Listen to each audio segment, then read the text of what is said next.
कश्यप मुनि तथा नेवले की कथा। ऋषि बोले, हे परम विद्वान सूत जी, हमने आपके श्री मुख से आदि नारायण विश्वकर्मा जी के 5 पुत्र उत्पन्न होने की कथा तो सुनी, परंतु हमने सुना है कि प्रभु से रन्नो देवी नाम की एक पुत्री भी उत्पन्न हुई थी और उसका विवाह भगवान सूर्य नारायण के साथ हुआ था। इसके विषय में आपने हमें कुछ नहीं बताया। कृपा करके हमें यह बताइए कि उस पुत्री का जन्म कैसे हुआ और भगवान सूर्य नारायण के साथ उसका विवाह किस प्रकार संपन्न हुआ। सूत जी बोले, तुम्हारे इस प्रश्न का उत्तर देने के लिए मैं तुम्हें सतयुग के प्रारंभिक काल का एक इतिहास सुनाता हूँ। यह उस समय की घटना है जब महर्षि कश्यप से उत्पन्न प्रजा सारे संसार में फैल गई थी। उन्हीं दिनों दक्ष प्रजापति ने अपनी 64 कन्याओं का विवाह करके कन्यादान का महान फल प्राप्त किया था। कन्यादान से निवृत्त होकर उन्होंने भोजन किया।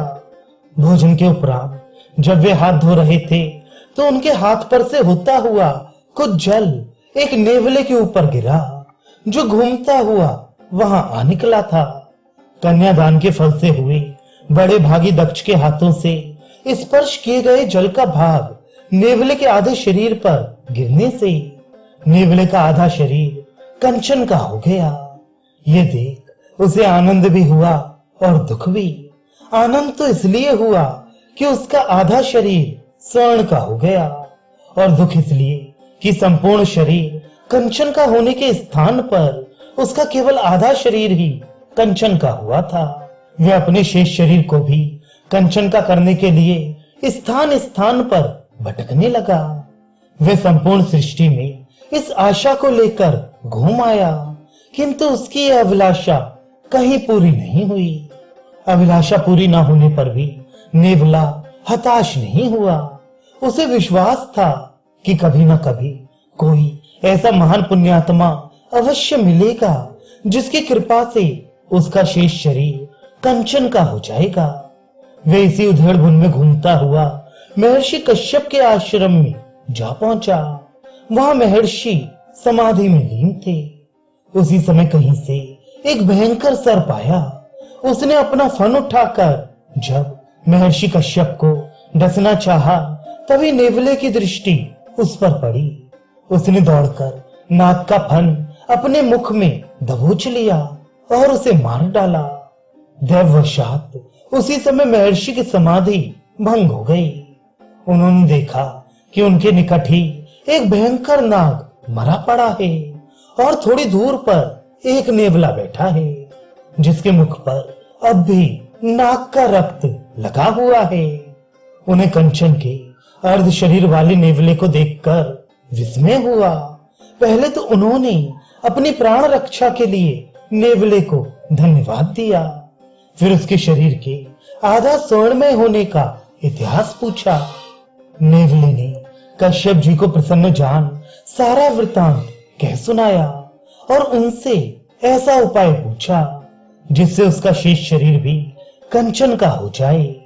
थोड़ी देर विचार करने के पश्चात महर्षि ने कहा, हे नेवले, तू स्वभाव से परोपकारी है, तुझमें ईश्वर के प्रति निष्ठा भी है, इसलिए मैं तुझे तेरी अभिलाषा की पूर्ति का एक उपाय बताता हूँ। तू यहाँ से पश्चिम दिशा की ओर चला जा। यहाँ से 100 कोस की दूरी पर तुझे पाताल का द्वार मिलेगा। उस द्वार से होकर पाताल में रहने वाले नाग तथा सर्प पृथ्वी पर भ्रमण करने के लिए आते हैं। इसी द्वार से होकर इलाचल नामक पवित्र तीर्थ स्थल को मार्ग जाता है, जिस पर प्रभु विश्वकर्मा अपने पुत्रों सहित निवास करते हैं। तुझे वहां जाकर अहिंसा व्रत का पालन करते हुए प्रभु की उपासना करनी है। यदि नाग तुझे चारों ओर से घेर लें तो भी तुझे उन्हें मारना नहीं है। मैं जानता हूं कि सर्पों के साथ तेरा जन्म जन्मांतर का वैर है, फिर भी तुझे पूर्ण अहिंसा व्रत का पालन करते हुए उनको मारना तो एक और उन पर क्रूर दृष्टि भी नहीं डालनी है। मैं जानता हूं इसके लिए तुझे अपने आप पर कठोर संयम करना होगा। यदि इस व्रत में तू चूकेगा तो तुझे सिद्धि नहीं मिलेगी और तेरी अभिलाषा केवल अभिलाषा बनकर ही रह जाएगी। इसलिए तुझे सतर्क रहना है। कश्यप मुनि के वचन सुन नेवला बोला, भगवान ये तो ठीक है कि मैं आपकी आज्ञा मानकर नागों को नहीं मारूंगा, परंतु यह भी निश्चित है कि वे मुझे किसी भी दशा में जीवित नहीं छोड़ेंगे। जहां हजारों ऐसे हों जो मेरी जाति से ही शत्रुता रखते हों, वे मुझे जीवित कब रहने देंगे। नेवले की यह आशंका सुनकर महर्षि ने कहा, वहां मार्ग में ऐसे हजारों विषर वृक्ष हैं जिनके निकट साधारण सर्प ही नहीं भयंकर नाग भी नहीं जाती। इसलिए तू केवल उन वृक्षों के नीचे चलकर ही यात्रा करना।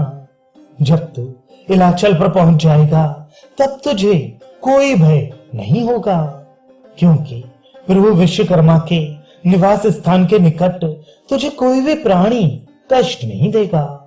वहां समस्त प्राणी पारस्परिक तथा वंशगत सभी वैर भाव को भुलाकर सौहार्द पूर्वक निवास करते हैं।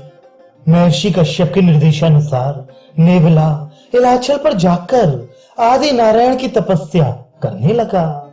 वे वैर भाव भूलकर समस्त सर्पों के साथ मित्रवत व्यवहार करता। वे भी उसके साथ ऐसा ही करते। जो कुछ मिल जाता उससे पेट भरता। शेष समय में निष्ठा पूर्वक भगवान का ध्यान करता। दिन में 2 बार प्रातः सायं भगवान के दर्शन अवश्य करता। इस प्रकार तपस्या करते हुए उसे 10 वर्ष व्यतीत हो गए। नेवले का शेष शरीर फिर भी सोने का नहीं हुआ। वह कंचन का तभी हो सकता था जब कोई निष्ठावान पुरुष कन्यादान का फल प्राप्त करके उस पर अपने हाथों से जल छिड़कता।